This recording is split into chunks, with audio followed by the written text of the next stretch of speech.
दुनिया की सबसे बेहतरीन zombie series the ones who lives का ये दूसरा और आखिरी पार्ट है। तो मेक श्योर कि आपने इसका पहला पार्ट देख लिया हो। लिंक नीचे डिस्क्रिप्शन और ऊपर आई बटन पर आपको मिल जाएगा। अब चलिए कहानी को पिछले पार्ट से आगे कंटिन्यू करते हैं। अब रिक के साथ मिचोन भी सीआरएम हेडक्वार्टर्स में आ चुकी थी। हालांकि उसने झूठ बोला था कि वो एक सर्वाइवर है और किसी को भी अभी तक भी उसके रिक से रिलेशन के बारे में नहीं पता था। तो कुछ दिन बाद रिक अकेले में मिचोन से मिल बताने लगता है कि असल में वे दोनों कभी यहाँ से निकल नहीं पाएंगे, तो अच्छा होगा कि मिचोन यहाँ से अकेली ही भाग जाए और वो तो कम से कम अपने बच्चों को संभाले, जबकि वो पीछे रहकर उसके ट्रेसेस को मिटा देगा ताकि कोई उसे ढूंढने ना आए। असल में यहाँ जेडाई भी थी जिसे कि अलेक्जेंड्रिया टाउन और मिचोन के बारे में सब पता है। तो अगर वो यहाँ से भागा तो वो आर्मी को उनकी लोकेशन बता देगी और फिर ये आर्मी उनके टाउन में पहुंच सब कुछ तबाह कर देगी। हालांकि मिचोन अकेली जाने को तैयार नहीं थी और वो रिक के ऑफर को ठुकरा यही रहना जारी रखती है। जबकि कुछ देर बाद जेडाई ने खुद ही रिक को अपने रूम में बुला लिया था क्योंकि उसने मिचोन को देख लिया और वो रिक को धमकाने लगती है कि अभी उसने उनके बारे में किसी को बताया नहीं है। लेकिन अगर रिक ने यहाँ से मिचोन के साथ भागने की कोशिश भी की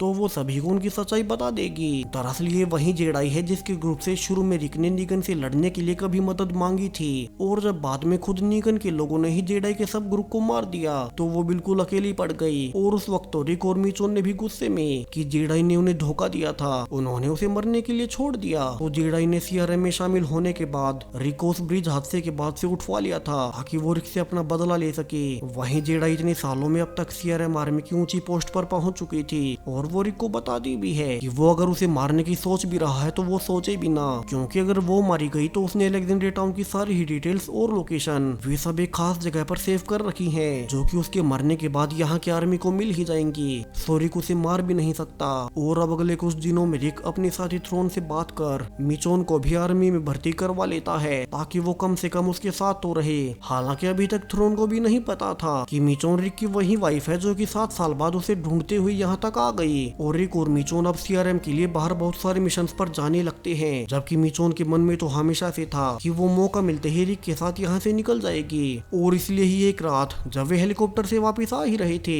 और बाहर काफी तेज आंधी तूफान आया हुआ था तो मिचोन रिक को जबरदस्ती से खींचकर हेलीकॉप्टर से नीचे कूद ही जाती है और अब वे एक बिल्डिंग में जाकर छिप जाते हैं। जबकि रिक तो काफी गुस्से में था क्योंकि मिचोन ने न सिर्फ उनके बच्चों को बल्कि पूरे ही अलेक्जेंड्रिया टाउन को खतरे में डाल दिया और जेडाई उनके भागने का सुनकर आर्मी को सब डिटेल्स बता ही देगी। यहाँ रिक गुस्से में कहता भी है कि उसने पहले ही ऐसा करने से मना किया था। लेकिन अब जब सुबह वे बाहर देखते हैं कि असल में जिस हेलीकॉप्टर से मिचोन ने रिक को खींच लिया था वो तो तभी आंधी तूफान में पास वाले बिल्डिंग में क्रैश हो गया और अगर वे तब ना कूदते तो अब तक मर चुके होते। जहाँ मिचोन ये देख खुशी से चिल्लाने लगती है कि अब तो वे आसानी से भाग सकते हैं, क्योंकि अगर सीआरएम के सोल्जर्स उन्हें देखने भी आए तो इस क्रैश हुए हेलीकॉप्टर को देखकर सोचेंगे कि वे दोनों भी इसी में मर गए होंगे और उन्हें कोई ढूंढने नहीं आएगा। लेकिन एक प्रॉब्लम अभी भी थी और रिक फिर से याद दिलाता है कि जेडाई तो अभी भी जिंदा ही है और वो कहीं उनके ग्रुप की लोकेशन सबको बता ना दे। सो उन्हें वापिस से हेडक्वार्टर्स में चले जाना चाहिए। जहाँ मिचोन अब ये सुन गुस्से में थी कि रिक अब इतना डर क्यों रहा है और वो बिना कुछ बोले अकेले ही रिक को वहीं छोड़ निकल गई थी। जबकि कुछ देर बाद रिक दिखता भी है कि एक सीआरएम हेलीकॉप्टर ने आकर पहले वाले हेलीकॉप्टर को उड़ा दिया था ताकि कोई मरा हुआ सोल्जर ज़ॉम्बी ना बन जाए। यानी कि उन्होंने देखा भी नहीं कि उनके हेलीकॉप्टर में कौन कौन से सोल्जर्स मरे हुए हैं और उन्होंने सोचा होगा कि रिक भी मारा गया।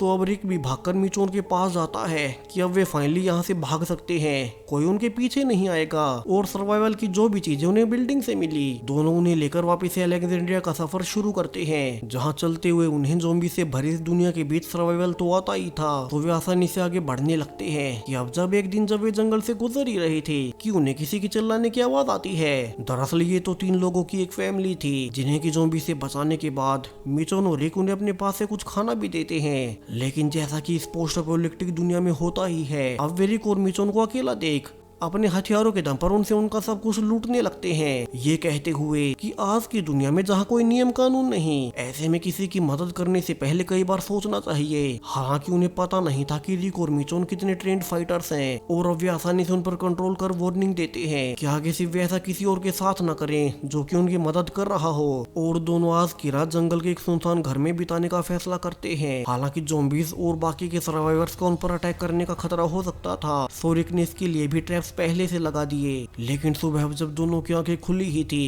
कि वे देखते हैं कि अब जेडाई ने उन्हें फाइनली ढूंढ ही लिया था। और वो कहती भी है कि उन्होंने क्या सोचा, वो उन पर नजर नहीं रखेगी। यहाँ रिक और मिचोन को पता था कि वे उसके साथ वापस नहीं जा सकते, तो दोनों जल्दी से उस पर अटैक कर देते हैं, जिससे कि घायल जेडाई ये कहकर वहाँ से भागने लगती है कि वो वापस जाकर सीआरएम आर्मी के साथ अलेक्जेंड्रिया टाउन पर अटैक कर देगी। जबकि रिक और मिचोन गाड़ी से उसका पीछा कर रहे थे और रास्ते में उनकी गाड़ी भी बंद पड़ जाती है। सो रिक चलते हुए फिर से मिचोन को याद दिलाता है कि अगर वे जेडाई को पकड़कर उसे मार भी दे तब भी उसने उनकी सारी ही डिटेल सीआरएम में अपने रूम में कहीं छिपा रखी है, तो वे सेफ तो तब भी नहीं रह पाएंगे। जबकि घायल जेडाई भी अब दोनों से भागते हुए फाइनली उन 3 लोगों की फैमिली तक जा पहुंची थी, जिन्हें कि रिक और मिचोन ने एक दिन पहले भगा दिया था। सो वे जेडाई का साथ देते हुए रिक और मिचोन के आने पर उनसे लड़ने लगते हैं। हालांकि इसी बीच उनकी आवाजों से बाहर से काफी सारे ज़ॉम्बीज वहीं आ गए थे और अब वे एक एक कर उन 3 लोगों की फैमिली को काट लेते हैं। जबकि जेडाई रिक और मिचोन को धमकी देती है कि वो मरने से नहीं डरती, क्योंकि अलेक्जेंड्रिया टाउन की डिटेल्स वैसे भी सीआरएम आर्मी को मिल ही जाएंगी। और अब जब ये कहकर जेडाई दोनों को धमका ही रही थी कि अचानक से पीछे से एक ज़ॉम्बी आकर अब उसे भी काट ही लेता है, यानी कि अब उसका भी बचना नामुमकिन था। और रिक और मिचोन उसे रिक्वेस्ट करते हैं कि अब तो कम से कम वो उन्हें नुकसान ना पहुंचाए। और घायल जेडाई कहती भी है कि जब 7 साल पहले नेगन के आदमियों ने उसके पूरे ग्रुप को मरवा दिया था तब उसके पास कुछ नहीं बचा, और तभी रिक और मिचोन के ग्रुप ने भी उसे ठुकरा दिया। इसलिए ही सीआरएम आर्मी में शामिल होते ही उसने पहले रिक को पकड़वाया, क्योंकि उसे अपने पास्ट से लड़ना था। यहाँ वो आगे ये भी बताती है कि असल में जब पिछले 7 सालों से रिक सीआरएम बेस में फंसा हुआ था, तब चूंकि वो ऊंची पोस्ट पर तैनात थी तो वो हर साल अलेक्जेंड्रिया टाउन में जाकर चुपके से गैब्रियल से मिलती और अलेक्जेंड्रिया में सबकी जानकारी रखती कि मैगी, डेरिल, मिचोन और रिक के बच्चे वे सब कैसे हैं। और अब जब वो मर ही रही है तो वो रिक को आजाद कर रही है, जहाँ से जेडाई ने फाइनली रिक और मिचोन को वो जगह बता ही दी थी जहाँ की उसने अपने रूम में अलेक्जेंड्रिया से जुड़े सारे ही सबूतों को रखा हुआ था। उन सबूतों में सब कुछ था कि उनके ग्रुप में कौन कौन है, वहाँ की लोकेशन, वहाँ की जाने वाली खेती। तो रिक और मिचोन को वापस से सीआरएम आर्मी बेस पर जाकर पहले उन सबूतों को मिटाना होगा और फिर वे वापस अलेक्जेंड्रिया टाउन में जा सकते हैं। और अब दोनों को आखिरी गुड बाय बोल जेडाई के मरते ही रिक उसके सिर में गोली मार देता है ताकि वो ज़ॉम्बी न बने और खुद मिचोन के साथ सीआरएम आर्मी की बेस पर वापस आने लगता है। उसे पता था कि वो अपना हर एक ट्रेस मिटाए बिना वापस से अलेक्जेंड्रिया टाउन में अपने ग्रुप के पास नहीं जा सकेगा। सो बेस पर वापस आने के बाद हर कोई खुश था और जनरल बीएल कहता भी है कि उसे रिपोर्ट मिली थी कि रिक हमेशा भागने की कोशिश करता रहता है, मगर अब इस बार जब उन्होंने मान लिया था कि वो हेलीकॉप्टर क्रैश में मारा गया होगा तो वो खुद से उनके पास वापस आ गया।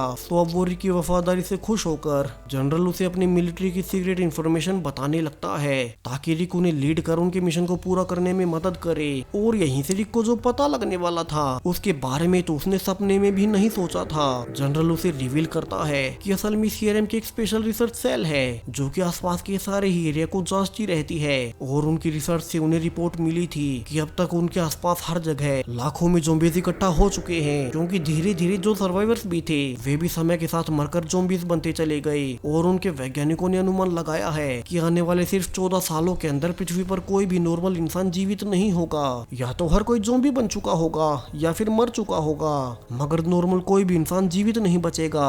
इसके अलावा इतने सालों से जो ज़ॉम्बीज मरते भी आ रहे थे अब तो उनकी भी लाखों की संख्या में बॉडीज डिकम्पोज हो रही हैं, जिससे कि नॉर्मल बीमारियां भी ज्यादा मात्रा में बढ़ेंगी। और कुछ महीने पहले इसी रिपोर्ट के मिलने के बाद पूरी सीआरएम कम्युनिटी हिल गई, जिसमें कि 2 लाख से भी ज्यादा लोग शामिल है और उनके ग्रुप समेत बाकी सर्वाइवर ग्रुप्स भी आने वाले 14 सालों के अंदर मारे जाएंगे। पूरी पृथ्वी पर कोई नहीं बचेगा।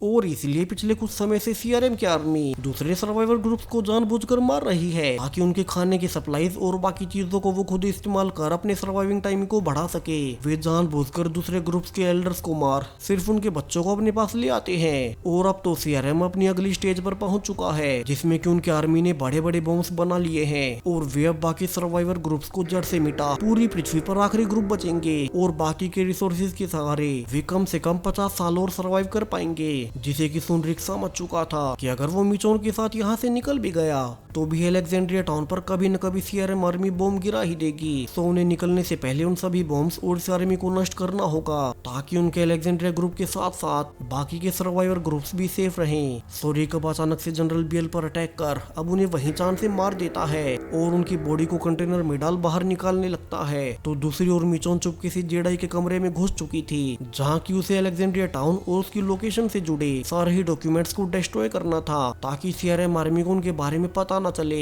और जेडाई ने उसे लोकेशन पहले से ही बता दी थी। सो मिचोन जल्दी से सभी पेपर्स को डिस्ट्रॉय कर ही देती है। मगर अब जब वो निकल ही रही थी कि वो भी वही ब्रीफिंग देखती है जो डिटेल्स रिक को पता चली थी कि ये आर्मी बाकी ग्रुप्स पर हेलीकॉप्टर से बॉम्ब फेंक उन सभी को उड़ाने का प्लान बना रहे हैं ताकि वे खुद सारे ही रिसोर्सेज को यूज कर सकें। सो मिचोन और रिक जल्दी से अकेले में मिलते हैं। यहाँ उनका मकसद अब पूरी तरह से बदल चुका था। कहाँ पहले वे सिर्फ यहाँ जेडाई के छोड़े हुए डॉक्यूमेंट्स को मिटाने आए थे मगर अब उन्हें इस आर्मी को रोकना होगा वरना वे उनके ग्रुप समेत बाकी सभी को भी मार देंगे। जहाँ वे बाहर देखते भी हैं कि सीआरएम आर्मी के सारे ही सोल्जर्स जो कि कई हजारों की संख्या में थे वे आज बॉम्ब्स के साथ यहाँ से रवाना होंगे बाकी सभी को मारने के लिए। सोरिक और मिचान जल्दी से उसी कंपार्टमेंट में जाते हैं जहाँ की सीआरएम के बनाए सभी बॉम्ब्स रखे हुए थे और वे प्लान बनाते हैं कि अगर वे सभी ही बॉम्ब्स को एक साथ उड़ा दे तो सीआरएम की सारी ही आर्मी और ये सारे ही बॉम्ब्स दोनों ही एक साथ खत्म हो जाएंगे। वहीं दूसरी ओर थ्रोन को बीएल की बॉडी मिल जाती है और वो समझ चुकी थी कि रिक कुछ तो खतरनाक कर रहा है। तो वो रिक को मिचोन के साथ देख अब उन्हें रोकने की भी कोशिश करती है मगर रिक और मिचोन ने किसी तरह से आखिरकार उन बॉम्ब्स को फोड़ ही दिया था जिनसे कि एक साथ ब्लास्ट होने से वहाँ मौजूद सीआरएम के सभी ही सोल्जर्स मारे जाते हैं। जबकि रिक और मिचोन ने खुद को मेकशिफ्ट प्रोटेक्शन से बचा लिया था मगर अब उनके आसपास मरे हुए हजारों सोल्जर्स ज़ॉम्बी बन चुके थे। सो रिक और मिचोन किसी तरह से उनसे लड़ते हुए उन्हें जलाकर मार ही देते हैं और वहां से निकल जाते हैं। यहाँ दोनों ने अपने मिशन को पूरा करना सिर्फ अपने ग्रुप बल्कि पृथ्वी पर मौजूद दूसरे ग्रुप्स को भी बचा लिया था। यहाँ दोनों ने सीआरएम की आर्मी को ही खत्म कर दिया। सो अब सीआरएम किसी और को कभी नुकसान नहीं पहुंचा पाएगा और रिक आखिरकार मिचोन के साथ आर्मी जेट लेकर वापिस अलेक्जेंड्रिया टाउन में आ ही जाता है और वो 7 सालों के इंतजार के बाद फाइनली अपनी बेटी जूडिथ को देखता है जो कि अब बड़ी हो चुकी थी क्योंकि जब उसे सीआरएम वाले उठाकर ले गए थे तब उसकी बेटी जूडिथ छोटी सी थी। तो वह रिक तो अपने बेटे को पहली बार देख रहा था जो कि उसके गायब होने के बाद पैदा हुआ और मिचोन ने उसका नाम रिक जूनियर ही रखा था। यहाँ रिक दोनों को रोते हुए गले से लगा लेता है। उसका परिवार, उसका पुराना अलेक्जेंड्रिया ग्रुप, उसे सब कुछ वापिस से मिल चुका था जिन्हें की दोबारा देखने तक की उम्मीद कभी रिक ने खो दी थी। और इसी हैप्पी एंडिंग के साथ द वंस हू लिव्स ये सीरीज इसी हैप्पी नोट पर खत्म हो जाती है जहाँ की the walking dead saga officially खत्म हो चुका है और आखिरी बचे हुए मेंबर्स खुशी खुशी अलेक्जेंड्रिया टाउन में रहते हैं। तो आखिरकार 16 वीडियोस लंबी द वॉकिंग डेड सागा आपको कैसी लगी कमेंट्स में बताते जाएं और चैनल को सब्सक्राइब करें और भी नई आने वाले ज़ॉम्बी सीरीज के लिए। Thank you.